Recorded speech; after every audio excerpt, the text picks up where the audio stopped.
Iye madoda, sifuna uka KFC umlando ngoku. Kwakutheni KFC ze kuthiwa KFC? Khona elaxhego lipha ngaphandle. Kutheni lipha?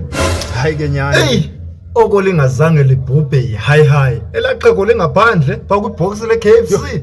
Uthina ngona manje khawunabe into yakuthi kwenzeka ntoni? Mamelani ke madoda, mamelani ndinixele umlando ka KFC ba usuke lapha.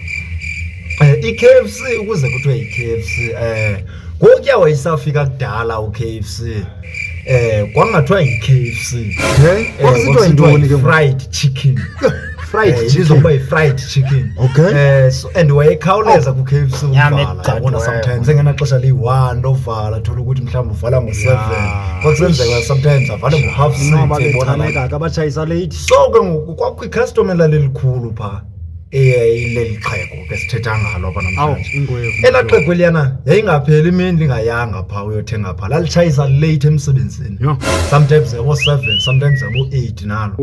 So ke ngoyinto yenzekayo ngenye imini lathi lisithi liyatshayisa ba u-KFC lo lalala ngawo.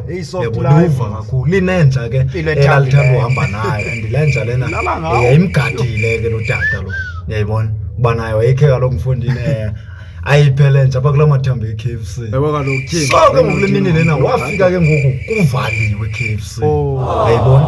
And akaphekanga endlini akathi na. Uyayibona ke ngokule. Hayi wafika kwi-security. Wabebuza kwi-security hayi bo ithini into? Hayi. Sabe sithi security ba hayi tata kuvaliwe apha. Hayi bo kwakho ne-order na. Ndiyatshayisa order. Linye igama elathethwa lela xhego leli libhalwe pha kula KFC namhlanje. Lithetha ukuthini kade la gama KFC? Lave lathi khawufana ucinga. Hayi bo langathi liyowa ngomva.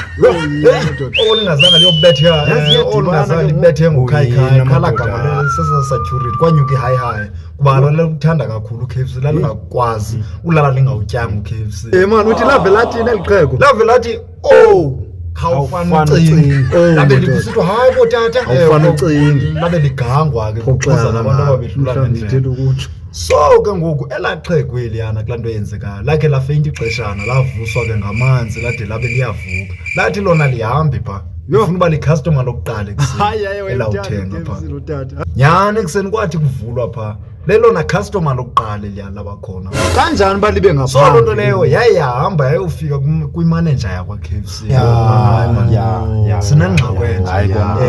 How about kubekho ixesha eliyi-1 lovala because kukho lo tata apha phantsi kwatshaba yi-hi. Kwanyanzeleka abe khona amanyathelo. Kwacaba lithi ithathwa serious. Yini madoda? Imanager wakona ngoku yayithathela phezulu lento lena yazama ukwenza i-research ngalo tata yamfumana lo tata kwathiwa hayi man le nto yenziwe ngulo tata ngumlando ngoba lala ubusuku bonke elala ngasemnyango e-KFC kube linde kuvule ekuseni egadwe inja yakhe yayishiyela amadambo ala KFC nyani ekuseni waba licustomer lokuqala ke lo tata kwathiwa hayi azeze kwi-interview lo tata waya washutwa engxengxezwa wanikwa i-meal for free. Kungcono kona bayithathela amanyathelo for free for lo mini nje kusithiwa nceda tata uqalela ngoku uzawubakho i-night shift e-KFC.